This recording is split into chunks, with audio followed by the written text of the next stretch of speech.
পনিরটাকে এরকম piece piece করে কেটে, হ্যাঁ, একটু টমেটো পিউরি দিয়ে ম্যারিনেট করা রয়েছে গোলমরিচের গুঁড়ো দিয়ে।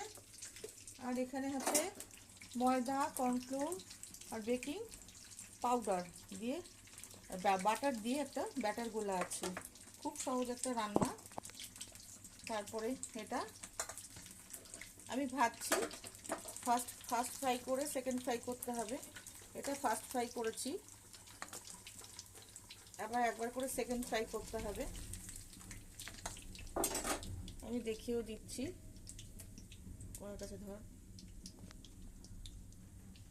হ্যাঁ, এইভাবে। ব্যাটারের থিকনেসটা কিন্তু একটু মোটা হবে, হ্যাঁ, একটু একদম পাতলা করলে চলবে না, এরকম মোটা হবে। এইভাবে একটা একটা করে স্লাইস নিয়ে ব্যাটারে গুলবো, ওই ব্যাটারে ডোবাবো, ডিপ করব, করে এইভাবে ছেড়ে দেবো। ফার্স্ট ফ্রাই করে রেখে দিয়ে আবার সেকেন্ড ফ্রাই করতে হবে, তাহলেই দারুণ খেতে লাগে। বিকেলবেলার একটা স্ন্যাক্স ভালো। এই দেখুন প্রচণ্ড মরমরে হয়েছে।